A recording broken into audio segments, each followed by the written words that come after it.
저도 기타로 사역을 하고 있는데, 민혁이가 저도 91년도부터 찬양팀에서 사역을 했습니다. 91년도부터. 그럼 지금 한 몇 년 됐죠? 좀 오래된 것 같죠? 예, 그래서 기타 하나 배워가지고, 그리고 이제 찬양단에 들어가가지고, 이제 우리가 91학번인데, 이제 장승훈 선교사님이 이제 그때 이제 드러머로 들어갔고, 또 이제 가까이 한 번씩 이제 우리 설교로 오시는 그 이원직 목사님이 베이스로 사역했고, 저는 싱어 보컬로 이제 들어갔죠. 백보컬로 손은 들고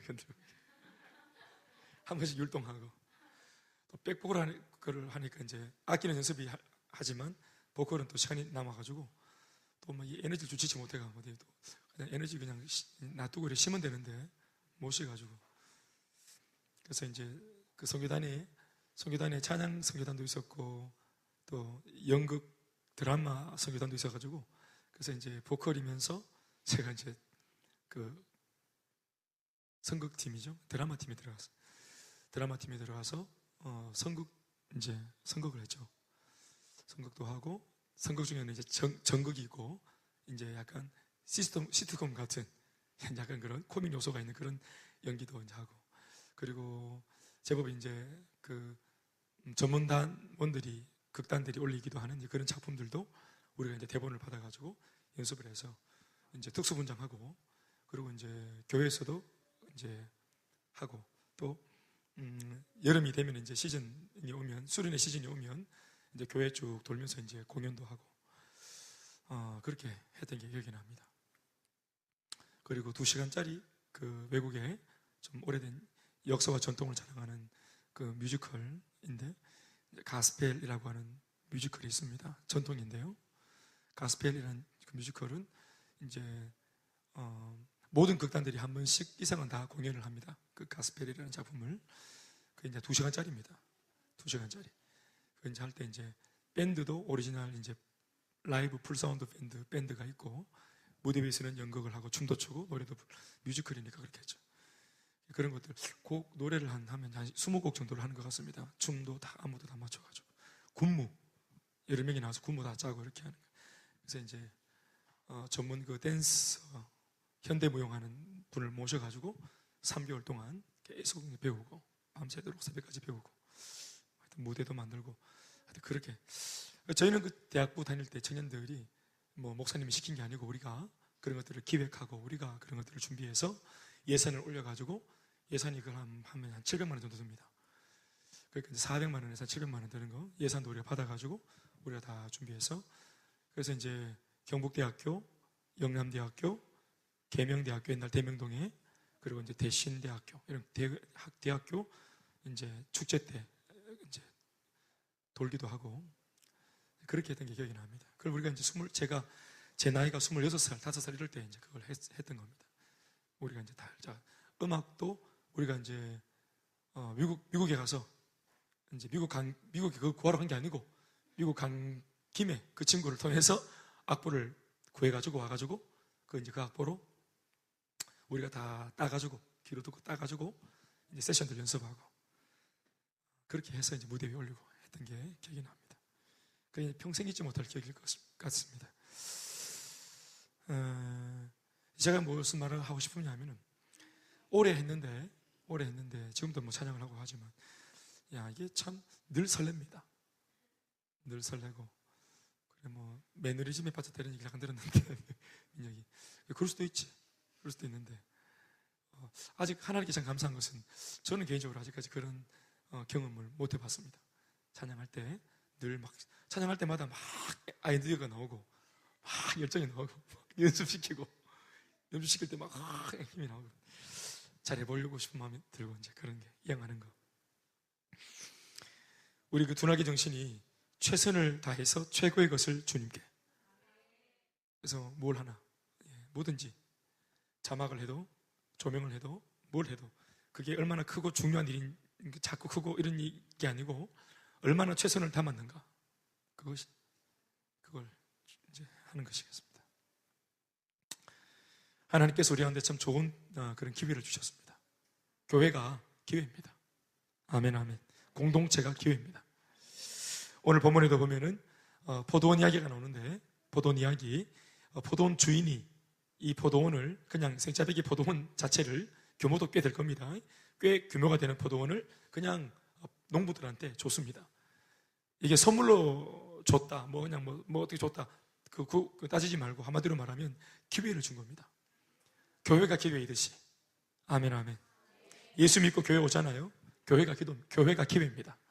교회가 포도원입니다, 여러분. 말씀 1절 읽어볼까요?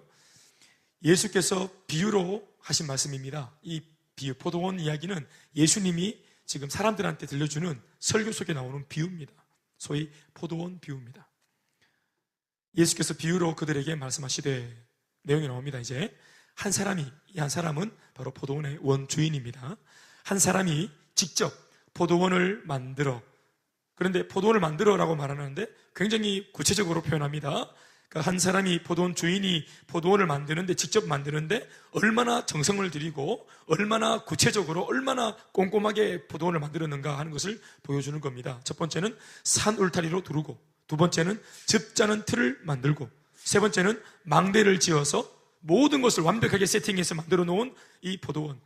완벽하게 만들었다는 것 속에는 주인의 정성도 들어있다는 것을 잊지 말아야 합니다. 마음을 담고 정성을 담고 시간을 내고 몸을 썼습니다.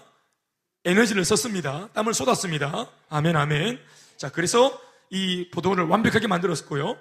완벽하게 세팅되어진 이 포도원을 다른 사람이 아니라 그냥 동네에 사는 소작농들, 직업이 농부입니다. 직업이 소작농입니다. 소작농부. 소작농이 뭐 하는 사람들입니까?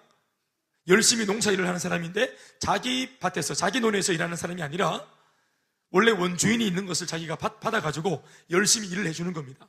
또 열심히 일을 해서 성과를 내가지고 이제 수확물을 쫙 가을에 걷어들이면 거기에서 거의 대체로는 다 주인이 먹고, 자기는 이제 거의 그냥 몇 달 정도를 자기가 이제 분배받는 겁니다. 그것도 주인이 줘야 받는 겁니다. 때로는 악독한 이 농부를 고용한 주인들은 소작농에게 한 푼도 주지 않고 그냥 이렇게 노동력을 착취하는 그런 고약한 사람들도 많았습니다. 게다가 그 당시에 사전에 이게 각서를 쓰는 것도 아니고 그런 제도가 없었기 때문에 그냥 주인이 마음을 좁게 써가지고 나한테 은혜를 베풀어 주기를 간절히 바라는 마음 하나 가지고 그냥 신뢰하고 믿고, 그 대신에 열심히 해주면서 내가 얼마나 열심히 했는가를 통해서 니도 양심 있으면 내한테 좀 줘야 되겠나, 이렇게 어필할 수밖에 없는, 이렇게 데모스트레이션 할 수 없는, 데모를 할 수 없는, 그러니까 열심히 내가 이렇게 했다, 주인 당신을 위해서, 이래서 감동을 줘가지고 그냥 은혜로 받을 수밖에 없는, 그러니까 뭔가 이게 제도적으로 보장해 주는 게 없었어요, 법적으로. 소작농들은 굉장히 어려운 위치에 있는 사람들이에요. 그런데 이렇게 어려운 형편에 있는 사람들, 이런 소작농들인데 이 오늘 비유에 나오는 이 포도원 주인은 이상하게 자기가 농부들을 시키지 않고 자기가 직접 손수 완벽하게 세팅해 놓은 이 거대한 또 막 엄청난 이 포도원을 그냥 공짜로, 거의 공짜같이 줍니다. 포도원을 농부들에게 새로 주고 타국에 갔더니, 이렇게 말하고 있습니다.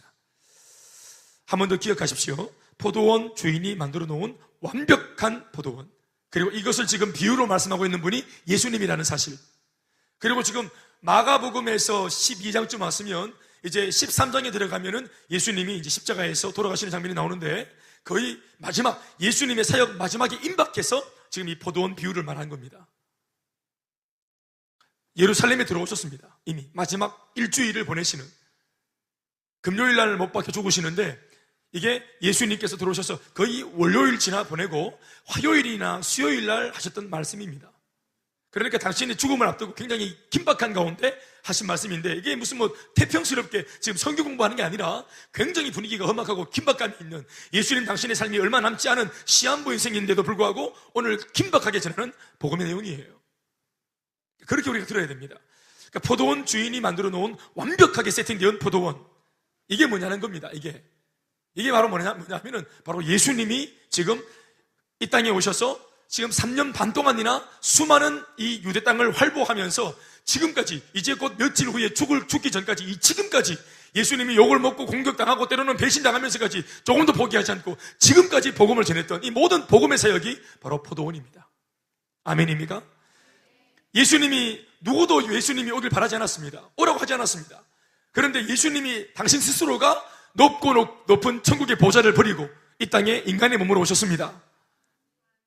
그게 바로 뭡니까? 그게 사늘로 두르고 오라는 뜻입니다. 굳이 표현하자면은 또 접자는 틀을 만들고 또 망대를 지어서 이 포도원을 완벽하게 만들기 위해서 수많은 애를 썼는데, 이게 하나님이신 분이 인간의 몸으로 이 땅에 오시고 또 30년을 요셉의 아들로, 목수의 아들로 기다리셨다가 30세가 되었을 때 요단강가에서 세리 요한에게 안수를 받으시고 비로소 공생애를 시작하시면서 12 제자를 부르시고 말귀를 못 알아듣는 제자들을 가르치심과 문제 만난 많은 사람들을 만나면서 그들의 모든 질병들을 물리쳐주고 그들의 모든 삶을 바로잡아주고, 아멘입니까? 이렇게 해서 중풍병자, 문둥병자, 막달라 마리아, 또 죽은 나사로, 또 눈을 못 떴던 바디메오, 수많은 사람들을 살리고 고쳐주고 회복시키시는 일을 했단 말입니다. 이게 바로 뭡니까? 지금 예수님이 오실 때 이런 놀라운 일이 일어난다. 예수님이 지금 오신 이때가 바로 은혜 받을 만한 때다. 지금 이 복음을 통해서 회복되어질 절호의 찬스다. 복음을 통해서 얼마나 하나님의 이 천국의 포도원, 하나님 나라를 상징하는 이 완벽한 포도원이 만들어졌는가를 예수님이 손수 보여주셨습니다. 그리고 이 모든 것을 그들에게 끊임없이 공짜로 주고 계십니다. 돈 없이 값 없이 믿고자 하는 모든 사람들에게 예수님은 이 포도원, 복음의 포도원을 그냥 주셨습니다. 오늘 비유 그대로 보시면 주인이 산 울타리도 만들었고 접자는 틀도 만들어 놨고 망대도 지어놓은 완벽한 포도원을, 이것을 농부들에게, 소작농들에게 새로 주고 타국에 갔다고 적고 있습니다.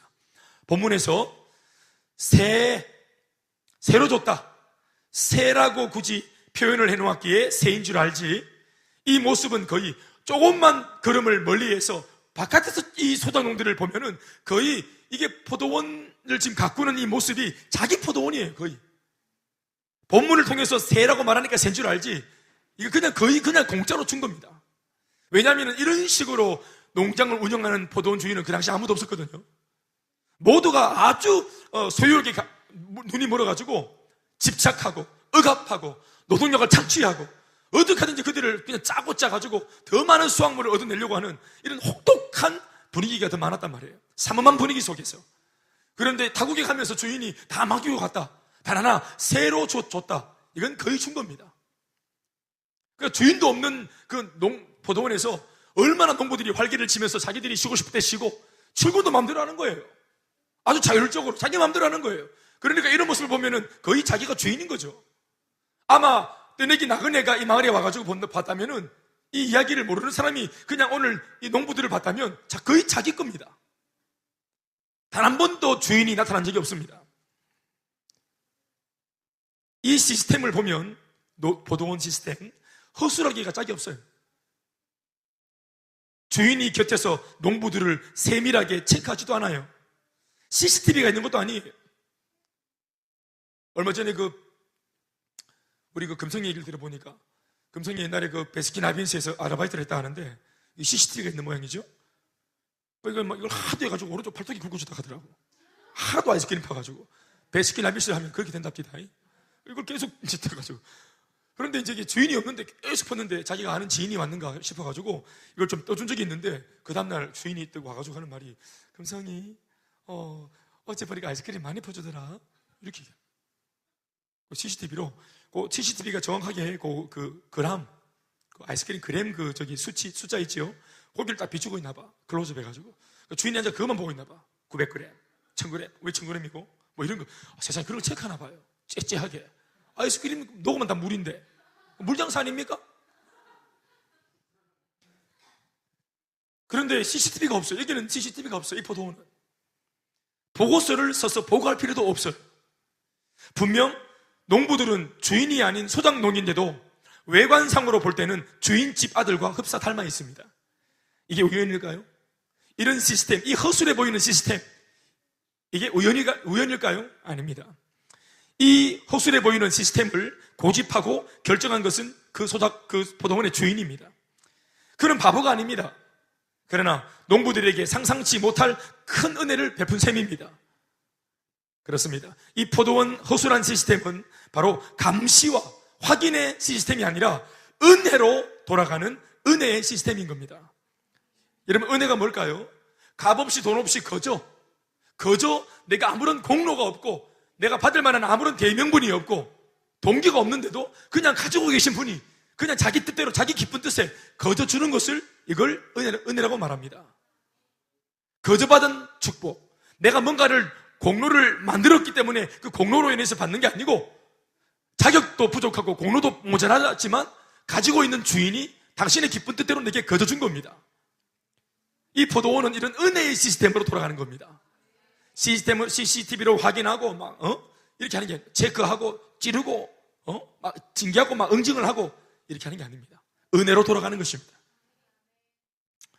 주인은 은혜를 베풀어 그 은혜 안에서 모든 농부들이 자유함과 창의력으로 농장을 운영하길 바랬습니다. 자유함과 창의력. 그리고 무엇보다 일하는 농부들이 의무와 책임이 아니라 억지로 하는 게 아니고 기쁨과 감사함으로 이 모든 것을 진정으로 누리면서 기쁨으로 하길 원했습니다. 자기가 행복해서 포도원 그 감동을 갖고 있는 건 말이에요. 애쓰는 만큼 포도가 잘 자라주고 포도 열매가 잘 연결어주고 또 수확물이 많아지고 내가 애쓰고 투자한 만큼 나오고 이 재미, 이 사는 재미, 이 포도원을 누리라고 농부가 이 모든 것을 맡기고 떠나준 겁니다. 은혜로 돌아가는 시스템. 여러분, 교회도 마찬가지로 은혜로 돌아가는 시스템입니다. 감시하고 착취하고 억압하는 것이 아니라 자유함입니다. 그 자유함 속에서 해방과 기쁨이 충만하고 우리 마음속에 성령의 감동을 따라 구원의 감격으로 사역하고. 아멘입니까? 그런데 오늘 김 목사님이 하는 이 말과 달리 저는 분명히 공짜로 은혜의 시스템으로 거저 줬다, 이걸 축복으로 넘겨줬다, 이런 식으로 지금 제가 말하고 있는 것에 반해서 본문은 지금 한 가지 단어 때문에 지금 제가 하는 말이 지금 뭔가 충돌이 일어나고 있어요. 이게 뭡니까? 세입니다. 아마 주인이 이것을 그냥 공짜로 줬다 이렇게 말하면 얼마나 좋았을까요? 통째로 줬다, 알싸하게 쿨하게 나이스하게 줬다 이러면 얼마나 좋았을까? 그런데 한 가지가 우리를 불편하게 하지요. 뭡니까? 세로 줬다는 겁니다. 이것을 세로 줬다는 것입니다. 그것은 주인이 다른 뜻이 있어서가 아니라 농부들을 위한 하나의 배려라고 보면 됩니다. 이 세마저도 농부들을 향한 배려입니다. 사실 주인의 행동을 볼 때 주인은 이 포도원을 농부들에게 주려고 하는 의도가 다분하다는 것을 우리는 충분히 알 수 있습니다. 여러분, 지금 이것은 자기가 잘 먹고 잘 살겠다는 시스템이 아니에요. 농부의 농부를 불러들인 이 포도원 원주인의 마음이 오늘 본문을 딱 들여다볼 때 뭔가 수익을 남기겠다, 내가 이윤을 착복하겠다, 내가 잘 되겠다, 이런 의도가 없다는 것을 우리가 발견할 수 있습니다.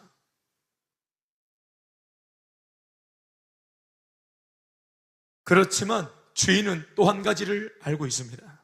그것은 농부들의 수준입니다. 원래 이 마음은, 나는 이 주인이 왜 그런 마음을 가졌는지 모르겠지만 다 주고 싶어 해요. 진짜로 농부한테 자기는 영 떠나고 다 주고 싶어 해요. 그런데도 세라고 하는 부분들을 강조해 놓고 갔어요. 농부들을 그냥 이유 없이 은혜로 사랑하고 무작정 사랑하고 대가를 바라지 않고 무작정 사랑하는 일방적인 사랑, 아가파의 사랑, 오늘 뭔가 이러한 말을 하기에는 세라는 게 걸린다 그랬죠? 세는 말이 안 되죠. 세는 은혜가 아니죠. 그러나 이 세마저도 농부들의 수준을 감안한 주인의 배려입니다. 평생을 내 땅, 평생을 내 포도원 없이 살아온 농부들입니다. 평생 나만의 그 무엇을 가져보지 못하고 소유해보지 못했던 그런 소작농들입니다. 농부들 말입니다. 이 농부들은 전부 다 평생을 남의 땅에서 그걸 뭐라 말합니까? 빌어먹는 인생이었습니다. 이제껏 한 번도 주인이 되어본 적이 없습니다. 이제껏 수많은 다른 포도원 주인들에게 실컷 오늘 이 주인을 만나기 전까지 먹고 살기 위해서 이전까지도 수많은 포도원 농장의 그 주인들을 만났지 않았겠어요? 이때까지 만났던 수많은 다른 포도원 주인들에게 실컷 이용만 당하고 땀 흘려 수고한 대가로 100가지를 일구었다면 그 100가지 중에서 한두 가지를 자기가 받는데도 벌벌 떨면서 아주 굴욕스럽게 그렇게 받아먹고 살았다 이 말입니다. 빌어먹고 살았어요. 이런 어두운 역사관이 있는 사람들입니다. 그들이. 그러고도 저항도 못하고 큰 소리 못 치고 강한 사람한테는 약하고, 이런 사람들이 집에 가면 또 막 그냥 약한 자기 마누라 또 막 그냥 갈구고 어린 자기 자식들도 갈구고 이렇게 하는 것도 있죠. 세상에서는 꼼짝 못하다가.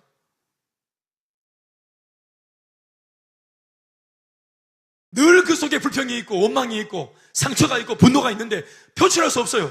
왜냐하면 하층민이기 때문에 그렇습니다. 먹고 살려면 자존심도 버려야 되거든요.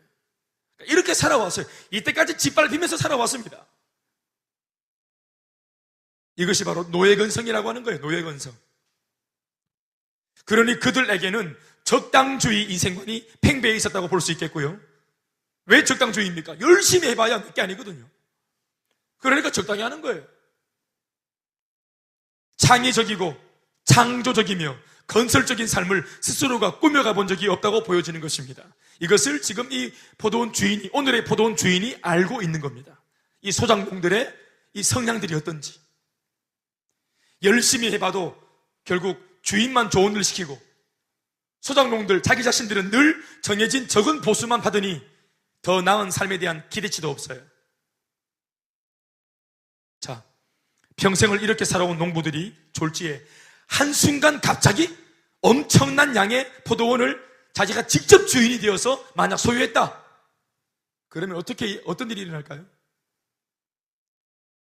어떤 일이 일어날까요? 그들이 갑자기 막 새 사람이 될까요? 평생을 무절제하게 그냥 이렇게 막 뭔가 막 착취당하고 한 번도 책임져 본 적이 없고 적당주의로 살아왔을 것이 뻔해 보이는 이런 사람들에게 갑자기 뭔가가 주어졌다. 엄청난 것이 주어졌다. 새 사람 될까요? 어렵습니다. 돈을 갑자기, 엄청난 돈을 갑자기 가졌다. 평생 가난하다가 로또가 대박 나가지고 수십억을 가졌다 한꺼번에. 감당할 능이 없는 것입니다. 돈을 써본 적이 없기 때문에 규모 있게 돈을 지출해 본 적이 없는 거예요. 갑자기 권력이 주어졌다.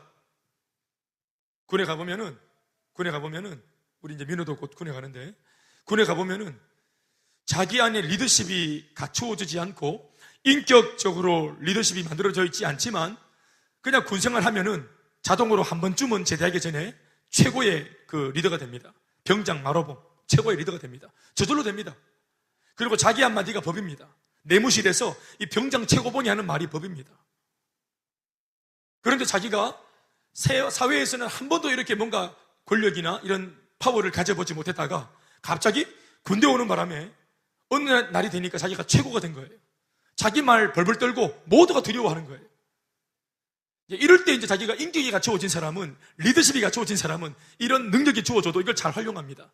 남에게 덕을 베푼다든지 오히려 이 힘으로 그들에게 환원해서 그들에게 격려한다든지 좋은 리더가 될 수 있습니다. 인격이 받쳐주면. 그런데 힘은 주어졌는데 힘을 감당할 수 있는 인격이 안 받쳐주니까 사람들에게 어떻게 합니까? 고통을 주고 억압하고 아프게 하는 거예요. 이건 한 가정도 마찬가지입니다. 리더십을 한 번도 훈련받지 못했다가 갑자기 결혼해서 자기가 가장이 되고 자기 아내가 있고 자기 자식들이 있고 내 말이라면 껍벅 죽어요. 자기도 모르게 권력을 가진 겁니다. 가정 안에서는. 가장으로서. 이게 인격이 안 받쳐주니까 이 자리에서 남편 노릇, 아버지 노릇 못하는 겁니다. 오히려 고통을 주고 아픔을 주고 상처를 주고. 여러분, 이 농부들도 마찬가지입니다. 한 번도 포도원을 가져본 적이 없습니다. 그런데 만약 이것이 어떤 절차도 없이 그냥 무작정 갑자기 주어졌다. 주인이 되었다. 어느 날 선물 받았다. 틀림없이 그들은 무질서하고 무절제하고 방종과 타락에 모두가 다 몰살당할 겁니다. 일평생 책임져 본 적이 없고 일평생 책임질 필요도 없는 그런 인생을 살아왔기 때문에 오히려 갑작스럽게 주어진 축복은 자칫 그들에게 해가 될 가능성이 높은 것을 주인이 알고 있습니다. 그래서 절차가 필요한 겁니다. 축복을 받는 것도 절차가 필요하고 잘 되는 것도 절차가 필요한 것입니다. 축복에 걸맞는 성장과 성숙이 반드시 전제되어야 합니다. 포도원을 감당할 수 있는 수준이 되어야 합니다. 그래서 초반은 새로부터 시작해야 됩니다. 대번에 주인 되는 것이 아니라 처음에는 새로부터 시작하는 겁니다. 여러분, 사역도 마찬가지입니다. 교회의 주인이 교회의 주체가 평신도라고 말했습니다. 아멘입니까? 청년들이 주도하는 예배, 아멘, 아멘. 여러분들이 주도하는 예배 되어야 합니다. 아멘입니까? 여러분들이 설계하고 계획하고 단지 담임 목사한테는 인준만 받고 여러분들이 같이 몸을 부림치면서 만들어가는 공동체가 되어야 아멘이십니까? 그러나 여러분들이 주체가 되기 전에 먼저 갖춰야 될 것은 뭐냐 하면 절차입니다. 처음에는 그래서 새로 시작합니다. 목사님, 우리가 주도한다면서 왜 그렇게 고춧가루 뿌리고 잔소리합니까? 새입니다. 우리가 이제 찬양을 할 때 찬양 인도자들이 이제 세워지고 있잖아요. 제가 금요일마다 세우고 있는데, 이제 한 몇 분, 한 5분 정도 되는 분들을 찬양 인도를 시킬 때, 제가 우리 찬양 팀장을 통해서 주 초에 이번 주에 할 금요 또 뭐 이렇게 그 찬양 콘티를 제가 받습니다. 순서를. 그걸 쫙 받아가지고 이제 어떻게 구성을 하는가 하는 것들을 제가 보고 확인해주고 또 제가 이제 이런 찬양을 하고 싶다, 이런 영적인 분위기가 되었으면 좋겠다라고 이 인도자가 뭔가 마음속에 의도는 가지고 있는데 이 찬양을 잘 모르거나 영적인 흐름을 잘 파악을 못하면 이제 곡을 잘못 안배할 수 있습니다. 중간에 흐름이 막 끊어지는 거. 그러니까 그런 것들은 마음은 진짜 뜨겁고 열정이 있는데 이게 지금 이제 스킬이 부족한 겁니다. 이런 것들은 처음에는 이제 배워가야 되는 겁니다. 때로는 이제 수정되기도 하고 정정되기도 하고 인간적으로는 섭섭할 수도 있고 기분 나쁠 수 있겠지만 그렇게 하는 겁니다. 처음에는 내가 주체가 되기 전에 먼저 새로 시작하는 겁니다. 이성교제도 마찬가지입니다.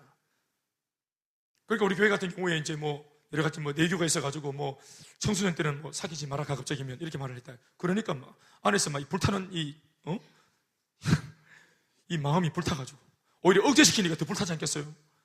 해소할 길은 없고 막 그러니까 꽉 채워 있다가 나중에 이제 갑자기 막 그냥 주체가 되어가지고 나도 이제 이성교제 할 수 있다 하고 갑자기 만나면은 사고가 나는 것이네. 처음에는 그래서 목사님께 또 셀리더에게 이야기하고 이야기 못할 게 없지 않아요? 이야기 못할 게 없잖아요. 우리가 가족이라면서요. 아닌가? 이야기 못할 게 없잖아요. 그리고 이성교제하는 거 좋은 거잖아요. 고난 받는 겁니까? 좋은 거, 십자가 지는 겁니까? 좋은 거잖아요. 결혼하는 거 날짜를 말해줘야 되지. 그렇지? 그렇죠. 야반도 잘 거야? 아니죠. 결혼하는 거 좋은 겁니다. 예. 좋은 거예요. 그러니까 얘기하고 공동체가 그렇게 이성교제를 하는 사람, 결혼을 앞두고 있는 사람들을 보호해주고 기도해주고 축복해주고 이렇게 하는 것이다. 그러나 주체가 되기 전에 먼저는 내가 새로 살아야 합니다. 새로 터치받고 때로는 조언도 듣고 때로는 기도도 받으면서 그렇게 만들어져 가야 됩니다. 주체가 되기 전에. 포동도 마찬가지. 그러니까 평신도가 주체인 교회라고 말해놓으니까 전부 다 그냥 발걷어 붙이고 먼저 그냥 자리만 차지하려고 하는데 절대로 그렇게 하면 안 되겠죠. 하나님께 예배드리는 것은 나한테는 개인적으로 그것이 마루타가 되어서는 안 됩니다. 쓰임받기 위해서는 잘 준비가 되어야 합니다. 물론 우리가 준비한다고 얼마나 되겠나마는 그래도 최선을 다해서 준비가 될 수 있는 한도 안에서는 준비가 되어야 합니다. 아멘이십니까? 또 이렇게 새로 우리가 먼저 시작해야지 준비도 준비지만 원주인이 있다는 것을 알 수 있습니다. 내가 누군지. 새를 가지고 시작해야지 내가 누군지, 그리고 이 원래 포도원이 원래 주인이 있었다는 사실, 그리고 내가 어디 출신이라는 사실, 내가 원래는 소작농으로서 내가 번데기 출신이고 내가 원래 올챙이 출신이라는 것을 이걸 알아먹는 겁니다. 그래서 사람이 교만하지 않는 겁니다.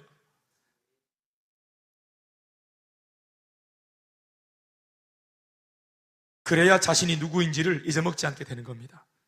이는 농부들에게는 오해를 살 수 있는 것입니다. 맞습니다. 네. 농부들은 오해할 수 있죠. 아이고, 그냥 주인이 그냥 쫀쫀해가지고 주려면 좀 쿨하게 다 주지. 뭐 이걸 또 새로 주노. 멀리 가면서. 이왕 주고 다 주지, 그냥. 어차피 인심을 썼다면 좀 멋있는 리더가 되지. 좀 다 주지. 좀 다 이양해 주지. 그러니까 이게 뭐 째째하게 새를 딱 그니까 농부들이 볼 때는 오해할 수 있죠. 또 농부들에게는 이 새가 불편한 겁니다. 불편해요. 새기 때문에 뭐 주인이 뭐 그냥 뭐 주인 행세하는 것도 없지만, 그러나 새를 살고 있는 사람은 마음이 불편한 거예요. 그러나 여러분, 바로 이 시점에서 농부가 잘합니다. 여러분, 이 새라는 게 뭘까요? 이건 마치 선악과와 같은 겁니다. 하나님께서 완벽하게 에덴 동산을 다 세팅해서 완벽한 에덴 동산, 세상 지상에서 가장 아름다운 파라다이스, 완벽하게 세팅되어서 흠없고 점없는 완벽한 결점, 무결점의 그 땅을 아담한테 하와한테 주시면서 단 한 가지 선악과를 딱 세워놓고 이 선악과는 건들지 말아 했습니다. 사과나무도 되고 포도나무도 되고 뭐 딸기나무도 되고 토마토도 되고 오이도 되고 다 되고 이 나무 저 나무 다 되는데 선악을 맺는 나무만 못 건들게 한 겁니다. 되고 그런데 이건 뭔데 안 되노? 처음에 사과나무를 딱 만져서 사과나무 딱 따먹을 때 하나님이 주신 거지. 사과나무 하나님 주신 거지. 할렐루야. 사과를 주신 하나님 감사합니다. 포도를 따먹을 때 포도를 주신 하나님 감사합니다. 딸기를 먹을 때 딸기를 주신 하나님 감사합니다. 한두 번 초창기 때는 여러분 이것을 주신 하나님을 기억합니다, 사람이. 그러나 이게 자꾸 내가 결정하는 대로, 내가 말하는 대로, 내가 생각하는 대로 다 되어지다 보면은 하나님이 주신 환경이라는 것을 잊어먹습니다. 왜요? 다 되니까. 안 되는 게 없으니까. 처음에는 감사해요. 하나님 기억해요. 그런데 되고 하면 나중에 하나님 주셨지. 시간이 지나면 나도 한몫했지. 하나님이 하셨지만 나도 했지. 나도 좀 했지. 나도 기여했지. 나도 한몫했지. 나를 안 안아주면 섭섭하지. 이런 마음이 들어가는 겁니다. 이게 계속되면 사람은 이렇게 됩니다. 그런데 모든 것이 다 되는데 마치 내가 주인인 거죠. 하나님이 주인이 아니라 이 에덴 동산의 주인이 처음부터 나인 것처럼 막 삽니다.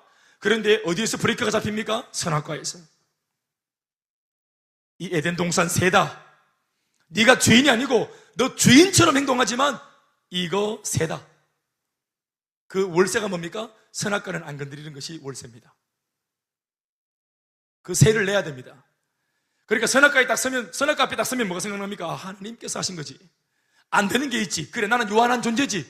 내가 전지전능하지 않지. 내게 한계가 있지. 안 되는 게 있지. 하나님의 말씀이라고 하는 안 된대. 이거는 그 말씀 속에 내가 통제받는 존재지. 이걸 기억하라고 하나님이 선악과를 주셨어요. 그러니까 선악과는 우리를 교만하지 않도록 만들면서 축복을 마음껏 누리게 만드는 우리를 위한 장치입니다. 근데 이걸 믿음 없이 불신앙의 마음으로 보면은 왜 다 주면서 이걸 끼워놓노? 오늘 나만처럼 큰 용사 되게 하시고 쭉 달릴 거지 왜 나병을 끼워놓노? 이게 불평한 겁니다. 옥의 티를 보면서 이 티 가지고 옥 받은 것을 감사하지 못하는, 여러분, 인간은 새로 시작해야 됩니다. 새로. 그것은 우리가 주인이 되어가는 과정 속에 반드시 필요한 것입니다. 우리가 주체가 되기 위해서 반드시 필요한 과정입니다. 오늘 2절 말씀 보십시오. 때가 이르매, 결국은 때가 이르매, 어느 날 순간이 되니까 주인이 생각하는 그 때가, 소작농들이 생각하는 때가 아니라 주인이 생각했던, 처음부터 주인이 계획했던 그 어느 때가 되자 농부들에게 포도원 소출 얼마를 받으려고 또 다른 종을 이 주인이 보내는 겁니다. 그러니까 이름 없는 이 한 종이 소작농들한테 가서 주인의 메시지를 전하는 거예요. 이거 정말 오늘 대풍했군요. 정말로 풍년이군요. 이게 포도원이 정말 잘 되었네요. 수고하셨습니다. 그리고 주인이 말씀하시기를 여러분 수고했다고 그렇게 칭찬 전하면서 이 많은 것 중에 소출 얼마를 좀 달라고 말씀하십니다. 세니까. 중요한 것은 오늘 본문에 적고 있기를 얼마나 했습니다. 얼마. 포도원 소출 얼마를 받으려고 종을 보냈다. 포도원 소출 구체적인 양이 안 나왔고 포도원 소출 얼마, a few입니다. 정말로 작은 한 조각, piece. 그거 달라는 겁니다. 여러분, 성경이 거짓말합니까? 성경이 얼마, 소출의 얼마라고 말한 것은 여러분 굉장히 작은 단위의 것입니다. 이거는 물리적으로는 점 같은 거예요. 여의도 광장 같은 포도원을 재배해가지고 포도 한 송이 그냥 맛보자고 가져가는 겁니다. 포도원 소출이 얼마, 우리가 벌어놓고 이제 장차 우리가 가질 것에 비하면 주인이 달라고 말하는 포도원 소출이 얼마는 그건 점 같은 겁니다. 그건 성입니다. 그냥 성이 보여달라는 거예요. 성이 다 하고 포도원 소출 얼마를 좀, 주인이 그 말도 못합니까? 이 모든 거 100% 다 주신 것이 원래 원주인인데 원주인이 90% 내놔라 해도 되는 건데 포도원 소출의 얼마 0.01% 성의만 보여도 이거 종 보내가지고 말하는데 이거 소작농들이 들어주지 못할 이유가 없잖아요. 안 그래요? 그리고 오히려 이것을 포도원의 소출 얼마를 이 정성을 보여내고 나면 오히려 더 떵떵거리면서 더 자유한 마음으로 남아있는 이 소출들을 자기가 가지지 않겠습니까? 양심의 가책 없이. 안 그래요? 그래요, 안 그래요? 빨리 그 쓰면 줘버리고 세금 떼버리고 그냥 당당하게 내 거 만들면 되잖아. 언제 주인이 또 무슨 말 할지 모르니까 찜찜하고 그것보다 낫지 않겠어요? 그러니까 심지어는 포도원 소출 얼마를 달라고 말한 주인의 의도조차도 이것조차도 농부들을 위한 거라고 보는 거예요, 저는. 아멘입니까? 그거 줘버리면 돼요. 11조 드리면 되는데 그 11조 붙들고 계속, 어차피 여러분 지금 주머니 돈 있죠? 이 주머니 지금 있는 돈이 한 달 뒤에 없습니다. 제가 예언을 할게요. 오늘 막 단돌이 해가지고 막 오바르거츠가 있더라도 이 돈 반드시 쓸 때가 뜯어가냅니다. 이거 반드시. 오늘 들어있는 이 돈이, 그 돈이 얼마든지 간에 여러분 파스포드에 들어있는 그 돈이 반드시 한 달 뒤에 없습니다. 그거. 오늘 나가는 길에 내가 쫓아봐 사달라고 때릴 거예요. 포도원 소출 얼마? 성입니다. 정성을 보여달라. 감사를 한번 고백해달라 이겁니다. 그런데 3절 말씀에 그들이, 농부들이 종을 잡아 심히 때리고 거저 보냈다. 포도원 소출 얼마 안 주고 빈손으로 두둑이 패가 보내보다. 거의 조폭 아닙니까? 조폭입니다, 이거. 근데 주인이 종을 보냈잖아요. 그래서 보냈어요. 그러니까 지은이가 막 눈티 밤티 대고 온 거예요. 이빨 다 빠져가지고, 주인님, 연금 됐대요. 이렇게. 아끼고 사랑하는 내 종을, 내 딸처럼 키운 종을 누가 이렇게 만들었노? 누가 그랬노? 오다 잡아줬나? 아니고 바로 그 소작농들이 그렇게 했다. 걔네들이 나한테 그런 어마어마한 은혜를 입은 걔들이 너를 집어갔나? 여러분, 주인이 보낸 종은 누굽니까? 곧 누굽니까? 주인 자신입니다. 대사입니다, 대사. 중국의 대사는 대통령 자신입니다. 미국의 대사관에 있는 대사는 우리나라 대통령 당신 자신입니다. 대사는 대통령의 모든 것들을 대행하는 사람 아니겠어요? 대사. 대사를 건드는 것은 전쟁 선언입니다. 선전포고입니다. 그 나라를 건든 거예요. 이 종을 욕보였다는 것은 주인이 나를 가야 한 거예요.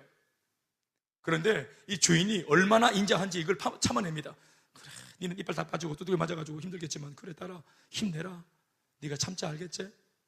욱하지만 이걸 다 무마시키면서 다른 종을 보냅니다.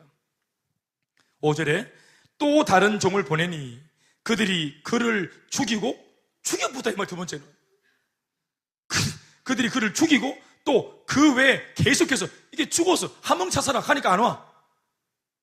돌아듣는 이제 전언에 의하면은 죽었다는 거예요. 그런데도 이 주인이 막 찾아가거나 군대를 일으키거나 그렇게 안 하고 또 다른 종을 세 번째 보내고 네 번째, 오늘 본문에는 그 외에 많은 종들 이렇게 표현한 걸 보니까 종들을 얼마나 많이 보냈는지 셀 수 없을 정도로 종들을 보낸 겁니다. 그런데 모두가 다 어떤 결과를 맞았습니까? 더러는 맞기도 하고 더러는 죽었다 말합니다. 맞고 상하고 죽었습니다. 조폭 아닙니까? 이 소작농들 조폭입니다. 사랑하는 여러분, 오늘 주인이 보내고 있는 이 종들이 누굴까요? 이 두들겨 맞는데도 끊임없이 보내는 종들이 누굴까요? 바로 구약에 있는 선지자들입니다. 이게 예수님의 비유라는 걸 기억하세요. 예수님이 오늘 이 강팍하고 교만한 농장을 거저받은 하나님으로부터 선택받은 민족이다. 우리 이스라엘이다. 그런 게 어디 있어요? 선택받은 민족인 이스라엘이다. 그게 뭐예요? 내가 선택받은 게 그게 자랑이면 나를 선택해 주신 주님께 감사가 있어야지.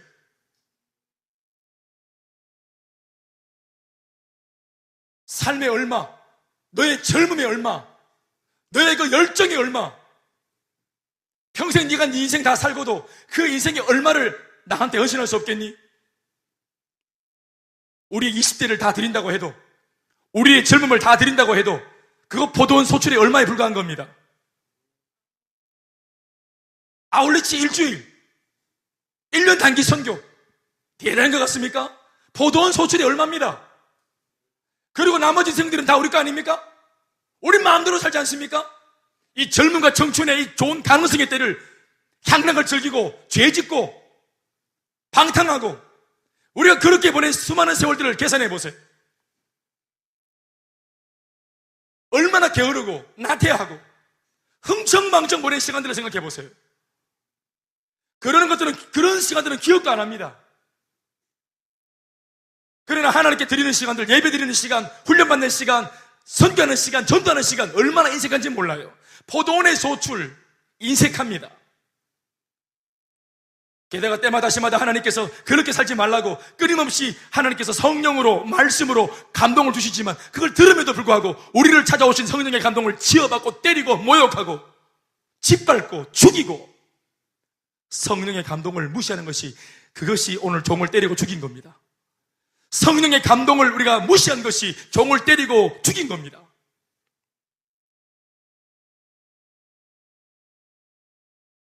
예배를 견디는 사람들, 설교와 말씀을 견디는 사람들, 하나님께서 끊임없이 말씀을 통해서 종을 보내지만 무시하고 외면하고 공격하고 치어뜯고 결단코 내 속에 있는 자아를 굽히지 않는, 내 견고한 자아로 말씀을 전부 다 재단해버리고 밀어내버리는 의의 교만.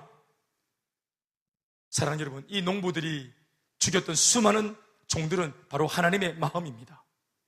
우리 앞에서 무시되어져 갔던 말씀들, 우리 앞에서 무시되어져 갔던 메시지들, 우리 마음속에 주시는 수많은 감동들, 기도해라, 사랑해라, 네가 먼저 용서해라, 네가 먼저 순종해라,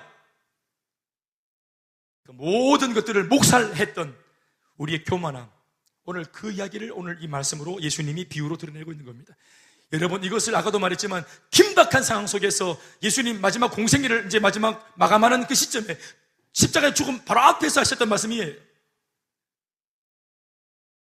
너희들이 지금까지 세례 요한까지도 너희들이 죽였다. 그리고 중요한 말씀 6절 다 같이 읽습니다. 시작. 최후로 이를 보내며 이르되 내 아들은 존대하리라 하였더니, 그래서 주인이 아들을 보냅니다. 종들을 무시하기 때문에 아들, 자기 하나밖에 없는 아들을 보냅니다. 내용은 같습니다. 포도원 소출 얼마를 달라고, 기껏 그거 하나 달라고, 여의도 광장만한 포도원을 자기가 입을 벌리고 삼키고는 포도송이 하나 달라고 와 있는 이 아들이 같습니다. 그런데 그 아들 보낼 때 주인의 마음이 기록되어져 있죠. 설마 내가 내 아들, 사랑하는 내 아들을 보내면 이 아들은 알아먹겠지. 최후로 이 아들을 보내며 내 아들은 존대하리라. 그러면서 이 아들을 보낸 주인이 그것을 기대한다는 건 뭐예요? 이 아들을 받아주면 앞에서 종들을 모욕한 것들은 다 뭐 하겠다는 겁니까? 덮겠다는 겁니다. 용서하겠다는 겁니다. 7절입니다. 시작.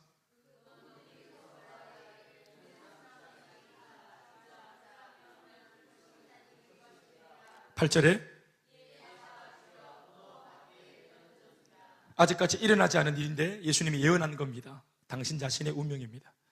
그래서 내가 왔다는 겁니다. 그래서 아버지 주인이 나를 너희들한테 보냈다는 것입니다. 포도원의 소출 얼마? 그게 뭘까요? 바로 아들을 믿는 것입니다. 나를 믿는 것이 포도원 소출의 얼마를 내놓는 것입니다. 그러나 결국 그들은 이 예언을 했던 예수님을 이틀 후가 되자 이 말씀 그대로 아들을 잡아 죽였습니다. 12절 말씀 보시면 이제 모든 전말이 드러납니다. 12절에 마지막 12절 시작. 자, 예수의 비유가 자기들을 들으라고 하신 말씀인 줄 알아먹고 바리새인들과 율법학자들이 자기들을 들으라고 하신 말씀인 것을 알아먹었다는 건 뭐예요? 그리고 제법 영적인 뭔가 머리가 있다는 거예요. 센스가 있다는 거죠. 비유를 알아먹었어요. 좋은 기회입니다. 예수님의 비유를 알아먹었다. 그 내막을 알아봤다. 비유를 예수님이 해석 안 해줬는데 자기들이 스스로 알아들었다. 이제 이 말씀을 하나님의 말씀으로 받아들이면 되는 거예요. 그런데 그들은 이 비유의 말씀이 어떤 뜻인지 알면서도 어떻게 행동할까요? 알고 시작. 잡고자 하되, 하나님 말씀인 줄 알면서도 오히려 예수님을 잡고자 합니다. 회개하고자 한 것이 아니라 예수님을 공격하고자 합니다. 이게 인생의 어리석음입니다.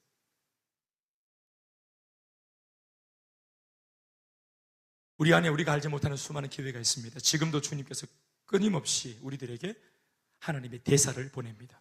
성령의 감동을 보냅니다. 말씀으로 끊임없이 우리가 알아듣도록 끊임없이 하나님이 말씀하십니다. 수많은 종들을 보냅니다. 그리고 보냈다고 말하는 그 아들도 이미 이 땅에 오셨습니다. 2000년 전에 오셨었고 지금은 성령으로 우리와 함께 하시고 지금도 우리의 마음속을 그분이 녹하고 계십니다. 포도원 소출 얼마를 보여달라고, 믿음을 보여달라고. 내 인생 포도원 내 건 줄 알았습니까? 김대현이의 45년 일평생 내가 주인 되어 살아왔는데 이게 내가 산 겁니까? 아니요. 하나님께서 내게 주신 포도원입니다. 새로 주신 겁니다. 내 가정이 내 겁니까? 여러분들이 그렇게 금이 오게 아낀 아이들 여러분들의 겁니까? 하나님이 새로 주신 포도원입니다. 남편 하나님이 새로 주신 포도원입니다. 직장 하나님이 새로 주신 포도원입니다. 우리는 이 모든 영역에서 그분이 주인이시고 나는 단지 은혜 입은 소장농에 불과하다는 사실에 그 믿음을 보여야 합니다. 말씀 믿겠습니다. 얼마나 많은 성령의 감동이 무시되어야 우리가 알아들을까? 결국은 그들이 취한 방법은 자기 것을 더 확보하고자 했던 행동인데도 불구하고 결국은 우리가 오늘 보니까 뭐예요? 그게 가지는 행동이었습니까? 오히려 뺏기고 놓치는 행동이었습니까? 뺏기고 놓치는 행동. 축복을 하나님은 이미 주려고 마음먹었지만 그들이 축복을 받을 준비가 안 됐다고 보시고 주님이 성장과 성숙을 먼저 도모하시는 이 주님의 마음을 이 소작농들은 헤아리지 못합니다.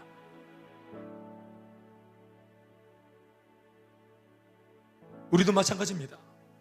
하나님의 말씀이 뭔가 내 아이를 내놓아라, 남편을 내놓아라, 아내를 내놓아라, 물질을 내놓아라, 열정을 내놓아라, 무언가를 내놓으라 할 때 주님께서 나를 내 것을 뭔가 빼앗아 간다고 생각합니다. 우리는 교회에서 사역할 때 내가 개인적으로 쓸 수 있는 내 프라이버시, 내 개인적인 시간을 내가 빼앗긴다고 생각합니다. 여러분, 오늘 예수님이 비유로 말씀하시는 이 소작농들, 어리석은 소작농들과 그렇게 살아가는 우리의 이 인생관이 다를 바가 뭐가 있습니까?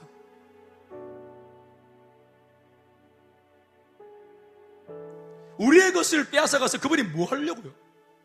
여러분, 하나님이 우리 같은 존재가 아닙니다. 우리의 시간을 빼앗아가서 뭐 할 거며, 내 아이를 빼앗아가서 뭐 할 거며, 아브라함에게서 이삭을 빼앗아가서 뭐 할 건데요? 단지 뭐예요? 하나님의 마음을 보고 싶은 거예요. 우리의 마음에 진정한 해방과 자유를 주고 싶은 거예요. 어디에도 얽매이지 않은, 심지어 남편에게도 아이에게도 가정에게도 얽매이지 않은 참 자유함으로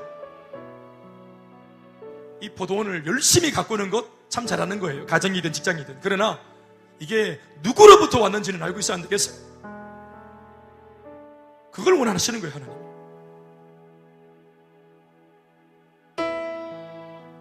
인생을 놓고 걱정을 왜 합니까? 내 인생이라고 말하니까 걱정하는 겁니다. 걱정이 교만입니다. 걱정하시는 것은 주인입니다. 주인은 내가 아니잖아요. 그것은 원주인이 하는 걱정입니다. 내 몫이 아닙니다. 그러니 염려하고 걱정하는 것도 교만한 겁니다. 우리가 누구의 관대?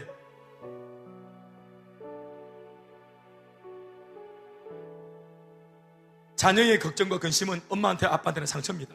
아시죠? 저 우리 딸아이들 걱정하고 근심하는 거 보면 정말 마음이 아픕니다. 이 어린아이들이 뭘 걱정하고 살고 고민하나? 우리 교회 청년들이 걱정하고 근심하는 거? 우리 성도들이 가정의 문제 때문에 전전긍긍하고 아파하는 거? 그걸 뒤통수를 보는 것 자체만 해도 상처입니다. 하물며 사랑하시는 당신의 백성들이 전전긍긍, 염려, 걱정 충만해서 권모와 술수로 어떻게 하든지 살아남기 위해서 반칙하고 살아가는 이런 모습을 볼 때, 비참한 모습을 볼 때 하나님 아버지께서 얼마나 인생을 우리 손에 선물로 주신 그분이 마음이 얼마나 아프실까? 좋으신 하나님께서 아버지의 허락하신 포도원에서 우리가 정말 기뻐하고 누리고 행복하길 바라시는 거예요.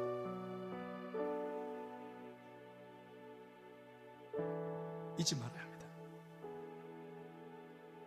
어부가 농장에 와서 사과나무에 사과를 따는 거는 이건 뭐예요? 이거는 기쁨이에요? 노동이에요?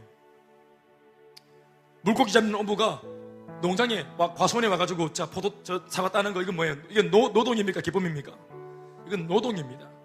그러나 그 나무를 어릴 때부터 가꾸고 키운 농부가 거두는 것은 뭡니까?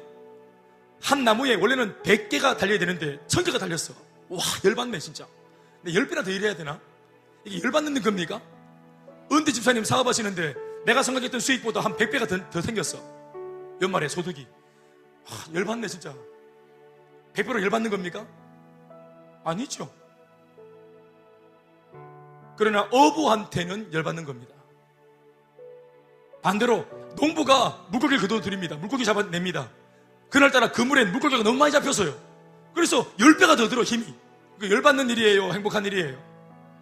열받아요. 왜? 난 농부니까. 그러나 그물을 던지고 평생 물고기를 잡았던 어부한테는 기쁨이죠. 사랑하는 여러분, 왜 우리가 인생을 살아가고 예수를 믿고 살아갈 때 왜 이 모든 것들이 우리한테 부자연스러울까요? 아직까지 교회의 식구가 되지 못한 겁니다. 이 교회가 아직까지 내 집이 아닌 거예요. 뭘 해도 남의 집 일을 해주는 것처럼 누리지 못하는 거예요. 그러니까 인색하고 경직되어 있고 눈치 보고. 그건 하나님의 마음이 아닙니다. 그건 하나님께서 우리에게 바라시는 마음이 아닙니다.